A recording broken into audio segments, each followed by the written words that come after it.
तो जो वास्तविक हमारा यहाँ उद्देश्य है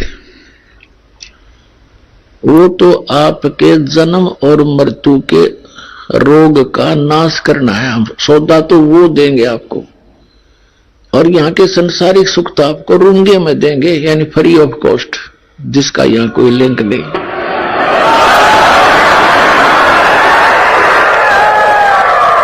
क्योंकि यहाँ जो पूजा की जो विधि है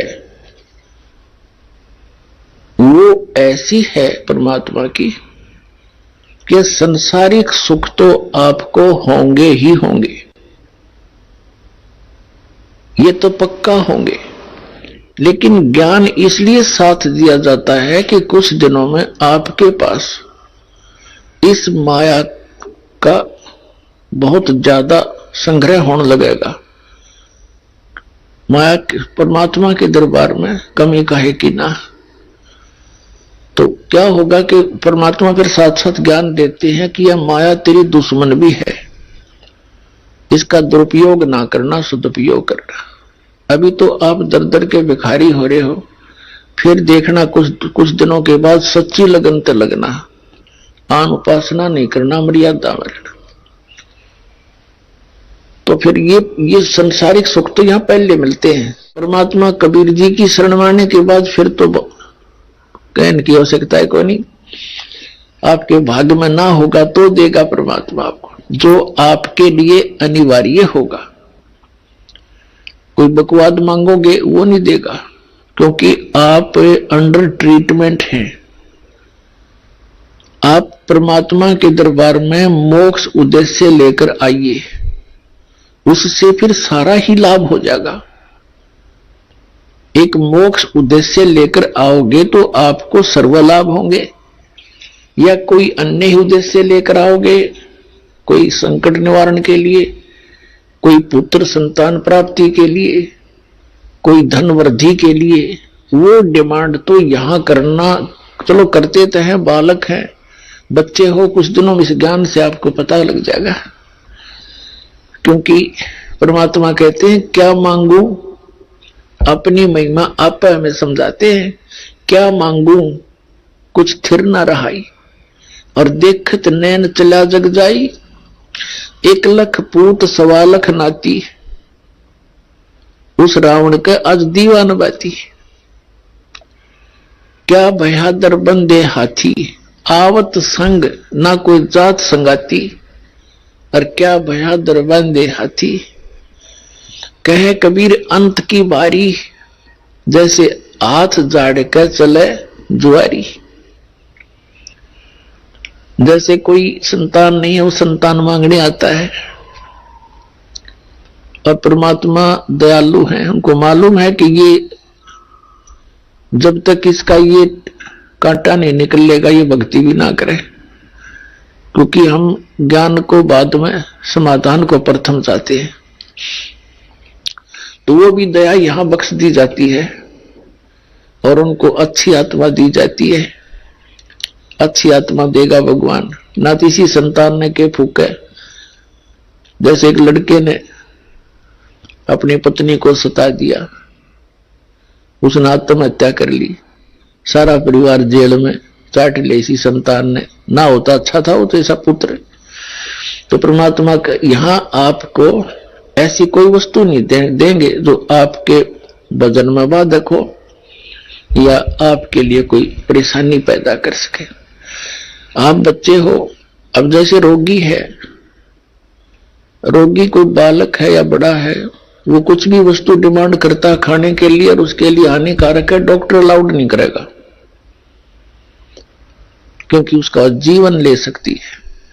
तो इसी प्रकार आवश्यक वस्तुएं जो आपको चाहिएंगी, परमात्मा जानी जान है, अंतर्यामी है, आपकी सब सूक्ष्म से सूक्ष्म भी सोच को वो कैच करता है। चिट्टी पायल बाजा पैर, साहिब सुनता है सब लय। यदि चिट्टी यानी कीड़ी के पैर में पायल बना दी जा, घुंघरू बांध दे, पहले तो चिट्टी के घुंघरू क्या होंगे, पायल क्या होगी इसकी। और कहते यदि उसकी भी आवाज हो जावे, परमात्मा उसकी भी आवाज सुनता है। चिट्टी पायल बाजे पैर, परमेश्वर सुनता है सब लहर। तो वो अंतर्यामी है, आप जो उद्देश्य लेकर आए हो खूब जानता है, लेकिन आपको उसने क्या देना है उससे भी वो खूब परिचित है। तो यहां संत मते में और इस मोक्ष मार्ग में परमात्मा ने कुछ गाइडलाइन दी है, उनके निर्देश अनुसार हमने चलने से ही परमात्मा का विशेष लाभ मिलेगा। क्या बताते हैं कि जो राखे तो ही रहूं, मेरा क्या चारा, खाने जाद खरीद हूं गुलाम तुम्हारा। कि जैसे राज्य क्रमता राम की रजा धरे जो शीस, दास गरीब दरस परस तिस बैठे जगदीश। कि उस परमात्मा की रजा में राजी रहे। जब तक आप इस शरण में नहीं आए थे तब तो काल की रजा थी और आपके कर्मों की रजा थी, उसमें राजी रहो या ना रहो वो तो आपको होना ही होना था। दुख भी मिलना था, प्रारब्ध का सुख भी मिलना था। अब यहां रजा भगवान कबीर साहब की चलेगी, आपके कर्मों की नहीं चलेगी। आपके कर्मों में आपत्ति है, संकट है, वो नहीं आने देंगे। फिर भगवान की आवश्यकता, जिनमें कैर टूटेंगे और भक्ति भी करते रहे, फिर क्या कौन पूज्य भगवान को, क्या आवश्यकता परमात्मा की। तो पुण्यात्मा, अब आप उस परमेश्वर की शरण में आगे हो और आपका उद्देश्य होना चाहिए जन्म और मृत्यु के रोग का उपचार हो। यदि ये नहीं हुआ तो उसके बारे में बताते हैं। चाहे आप यहां रोग आपका जन्म मरण का कटे नहीं और भक्ति भी कर ली, आपकी भक्ति का धन तो खूब हो जाएगा आपके पास।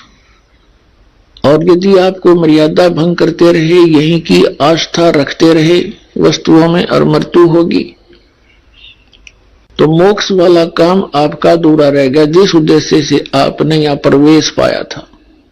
यहां आपको अन्य संसारिक सुख तो फ्री में मिलेंगे, उनके मांगने की जरूरत नहीं आपने। अब ठीक है, बालक हुआ भी आप जैसे बच्चे हैं, सर्दी आ जाती है, बच्चे कहो या ना कहो माता पिता को पहले चिंता होती है किसके जूते लेने हैं, किसकी जुराब मंगानी है, किसके कपड़े मोटे सर्दी के लाने हैं, किसकी जर्सी लानी है। वो कहो अच्छा है, ना कहो तो भी वो लावेंगे। इसी प्रकार परमात्मा के आप बच्चे होगे, आप वचन के बच्चे होगे उस परमात्मा के नाद के। तो उस परमात्मा को आपका सारा ज्ञान है कि ईबिन को किस चीज की आवश्यकता है। और कोई बच्चा बेमतलब की बकवाद मांगता है तो माता पिता उसको देते ही नहीं है, जो उसकी हानि में हो। तो इसी प्रकार ये परमात्मा आपके साथ डील करेगा जब तक आप शरण में रहोगे। जैसे यहां आपको संसारिक सुख तो फ्री में मिलेंगे, रूंगे में। रूंगा क्या होता है, जैसे हम छोटे छोटे थे तब हमारे गांव में सन 1951 में दास का जन्म हुआ, तो सन 60 के आसपास हम 8-7 साल के समझन जोगे हुए। तो उस समय क्या करते थे, गांव में बाहर के शहर के व्यक्ति कुछ सामान बेचने आया करते, सब्जी, कोई फल, प्याज, इस तरह के। तो वहां गांव के जो हमारी दादी ताई, वो क्या करती थी, जैसे उसने सब्जी ले ली, टिंडे ले लिए, और क्या करते थे वो व्यापारी बेचने वाला, एक तखड़ी के तराजू में एक तरफ तो वो अनाज डालती थी, पैसे होते नहीं थे, गेहूं, चने या बाजरा। तो जैसे एक बेले में, कटोरे में वो लाए, गेहूं डाई दादी और उसने उसकी ताखड़ी में डाल दी। और ने पूछा करती, भाई कितना कैसे देगा, कि गेहूं के 2 बार गेहूं जो डाल दिया एक पालड़े में, उसके इक्विवेलेंट 2 बार टिंडे तोल के देगा। फिर नो क्या, वो तो ले लिया सौदा जो लेना तो उसके बदले में तो फाइनल हो गया। फिर नो क्या करती, भाई रूंगा और दे, रूंगा नो क्या करती, रूंगा दे, रूंगा माने फरी, वो एक टिंडा ठाक और दे देता, अगले ना और दे भाई, वो एक और दे देता, छोटा सा बुढ़िया राज्य हो जाती। तो वो रूंगा है फ्री ऑफ कॉस्ट, और सौदा तो हो लिया, जो होना था वो तो उसका था ही। तो जो वास्तविक हमारा यहां उद्देश्य है वो तो आपके जन्म और मृत्यु के रोग का नाश करना है। हम सौदा तो वो देंगे आपको, और यहाँ के संसारिक सुख तो आपको रूंगे में देंगे, यानी फ्री ऑफ कॉस्ट, जिसका यहाँ कोई लिंक नहीं।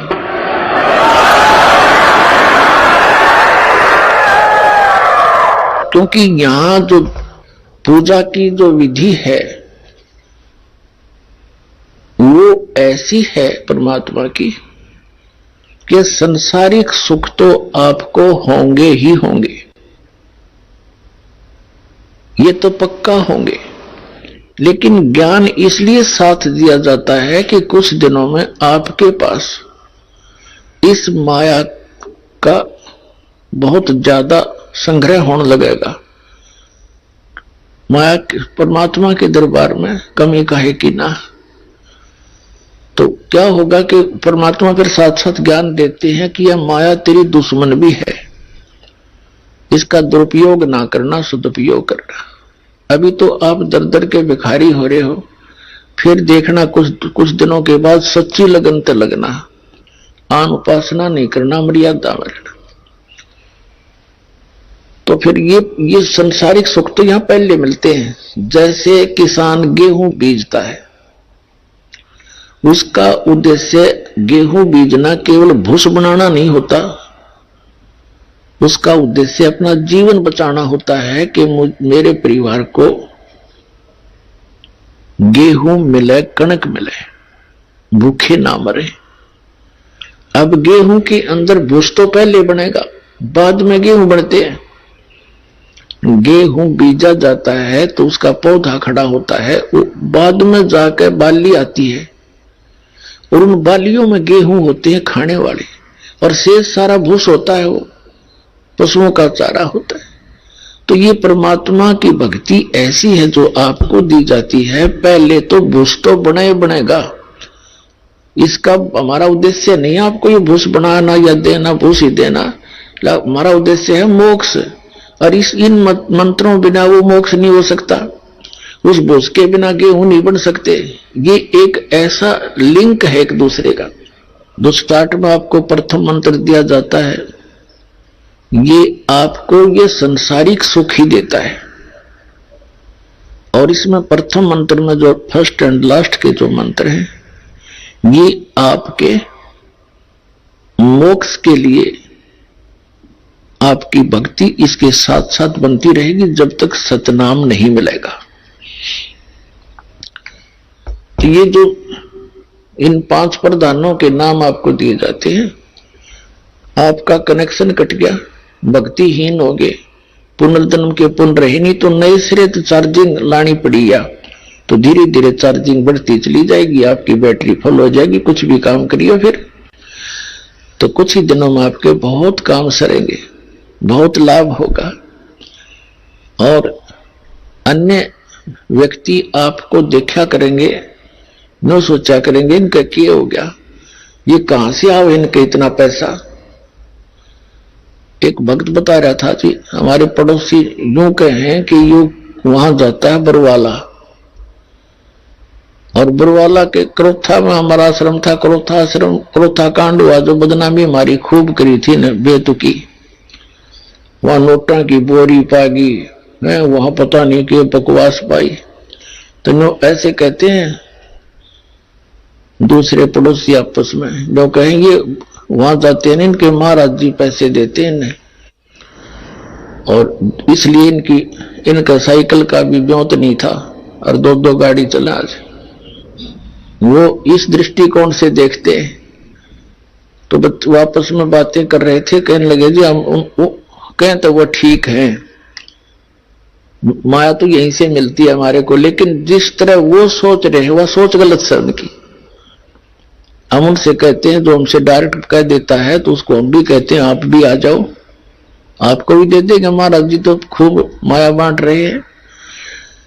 तो ये माया सतलोक से आ रही है आपके लिए, यहां की नहीं है ये, क्योंकि आपके भाई यहां तो सीमित इनका बजट है यहां का। अब जैसे पुण्यात्माओं एक बार हरियाणा प्रांत में फ्लड आ गई थी सन 1995 में, और इतनी फ्लड आ गई कि यहां का बजट उस समय मुश्किल से 700-800 करोड़ का था, और यहां आनी होगी लगभग 2000 करोड़ की। वो अक्षति पूर्ति के लिए हरियाणा सरकार का बजट नहीं था जो उसने पूरी कर दे, तो सेंटर ने ऐड दी थी, और वो सबको वो सुविधा मिली। किसी का ट्यूबवेल खराब हो गया था, किसी का मकान गिर गया था, किसी का कुछ हो गया था, उनकी अक्षति पूर्ति हुई तो सेंटर ने की। तो इसी प्रकार से 21 ब्रह्मांड का युग्यों तो नहीं है जो आपको यहां विशेष सुविधा दे सके। ये सेंटर यानी सतलोक से आओगे आपके लिए ये ऐड है।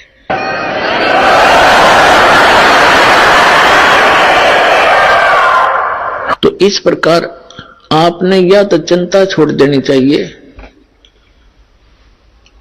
कि अब मुझे क्या मिलेगा क्या ना मिलेगा, लेकिन क्योंकि आप दूध के जले हुए हो, छाछ को भी फूटते हो, बहुत दिनों तक समय लगेगा, धीरे धीरे आपको विश्वास हो जाएगा, और विश्वास ही परमात्मा आपको करा देगा, क्योंकि आपको सुख प्रारंभ हुए और आपका विश्वास दृढ़ होने लगा। आपको लाभ मिलेगा जब आप नियम ठीक रखोगे। यदि नियम ठीक नहीं रखोगे तो फिर बात नहीं बनेगी। जब लग हंसा हमरी आना और काल लगे नहीं तेरा बाणा। कबीर परमात्मा कहते हैं जब तक ये हे हंस, ये प्यारी आत्मा मेरी शरण में रहेगा, तब तक हे काल तेरा कोई अटैक उस पर नहीं हो सकता। और ये परमात्मा के जो नियम हैं ऐसे समझ लेना जैसे लक्ष्मण रेखा होती है। कौन कौन से नियम है? आन उपासना नहीं करनी, जो दास भक्ति बताता है इसमें सभी पूजाएं आ जाती है। इसके अतिरिक्त कोई और पूजा आप अपनी परंपरागत करते हो तो वो शास्त्र विधि को त्याग कर आपका मनमाना आचरण है। श्रीमद् भगवद गीता अध्याय नंबर 16 के श्लोक नंबर 23-24 में कहा कि अर्जुन, शास्त्र विधि को त्याग कर जो मनमाना आचरण करते हैं उनको न तो सुख होता है, न उनकी कोई सिद्धि प्राप्त होती है, न उनकी परम गति होती है। यूजलेस, फिर क्या फायदा डले ढोने का। और शास्त्र में कुल साधना कौन सी है? पवित्र वेदों में, पवित्र श्रीमद् भगवद गीता में, और पवित्र सूक्ष्म वेद जो कबीर परमेश्वर के द्वारा दिया गया अमृत ज्ञान सच्चिदानंद घन ब्रह्म की वाणी में जो भी साधना लिखी है, उसके अतिरिक्त जो भी हम साधना करते हैं, भक्ति करते हैं, वो शास्त्र विधि को त्याग कर मनमाना आचरण है। चाहे वो पुराणों का से आपने लिया है, चाहे आपने किसी उपनिषद से वो भक्ति ली है, साधना ली है, यदि वो इन परमात्मा के वेद और गीता से नहीं मिलती तो यूजलेस है। प्रथम तो यह है कि आन उपासना नहीं करनी और पूजा नहीं करनी, जो हम दे वही करनी है। इसके विषय में कबीर साहब कहते हैं 100 वर्ष तो सतगुरु पूजा, एक दिन आन उपासी, वो अपराधी आत्मा फिर पड़े काल की फांसी। कहते हैं 100 वर्ष आपने अपने गुरु जी के द्वारा बताई हुई यथार्थ भक्ति कर ली और एक दिन आन उपासना कर ली, कहते तेने बैठा बैठा दिया, सारा काम बिगाड़ दिया, नाम खंड हो गया, परमात्मा रूठ गया।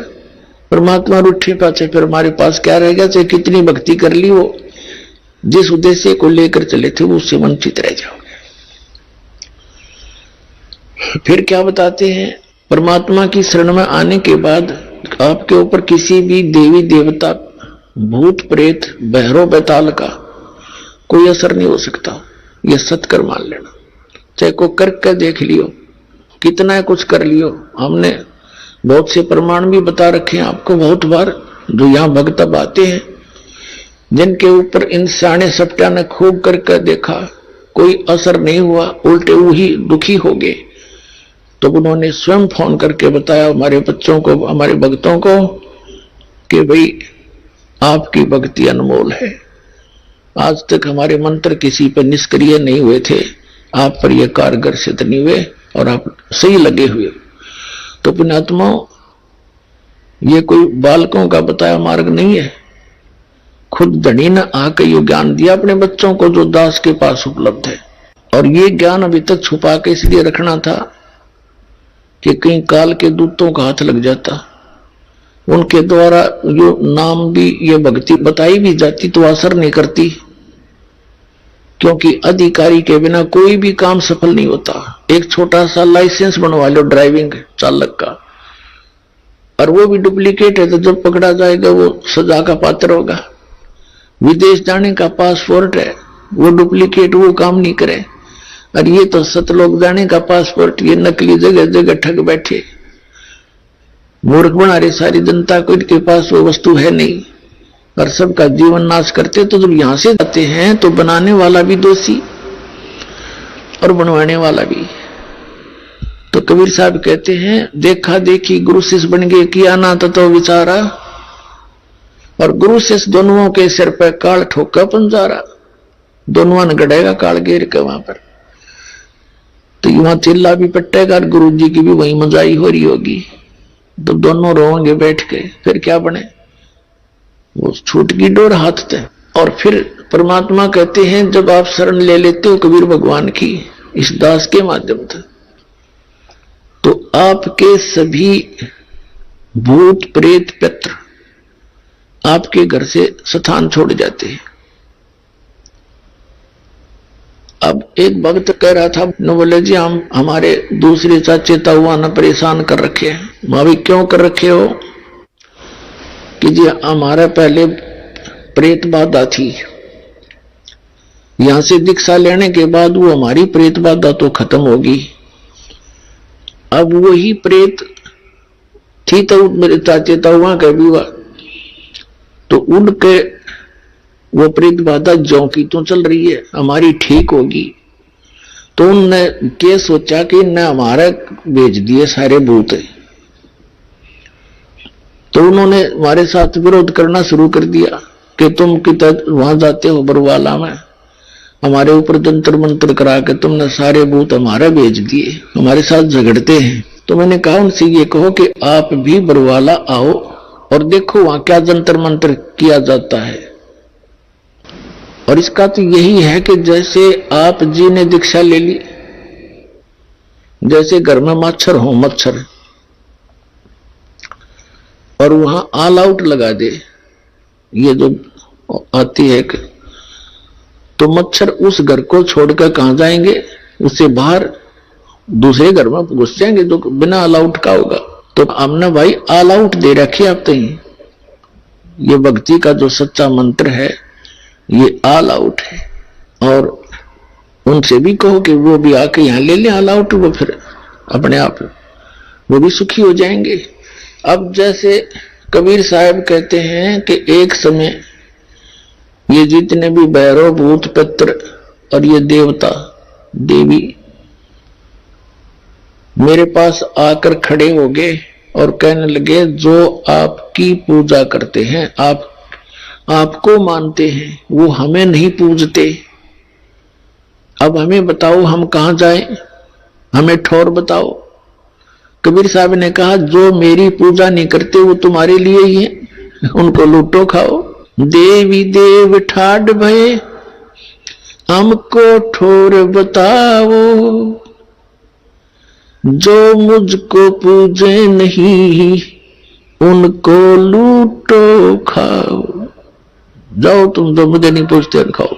और फिर मर्यादा है, बीड़ी शराब तंबाकू सेवन, मदिरा सेवन, मांस आहार और दुराचार, भ्रष्टाचार, चोरी, डाके, ठगी, मिलावट, ये जुल्म नहीं करना। पुण्यात्माओं, जब भगवान राज्य प्रसन्न हो गया तो सब कुछ मिल गया, और परमात्मा रूठ गया तो सब छूट गया। तो सबसे पहले हमने ये डर कर रहना चाहिए कि भगवान रुष्ट ना हो। रूठो जग सारा, रूठो ना परमेश्वर हमारा, इन्हीं का है परम सहारा। हमने है भी इसी नहीं का, हमें ज्ञान नहीं, ज्ञान होने के बाद भी हम जानबूझ के गलती करें तो ऐसा अनजान फिर भगवान नहीं कि आपकी फिर भी मदद करेगा नहीं। भाई जो गुरु वचन पे डट गे रकट गे फंद 84 के, कट गे फंद 84 के, रकट गे फंद 84 के। भाई जो गुरु वचन पे डट गे रकट गे फंद 84 के।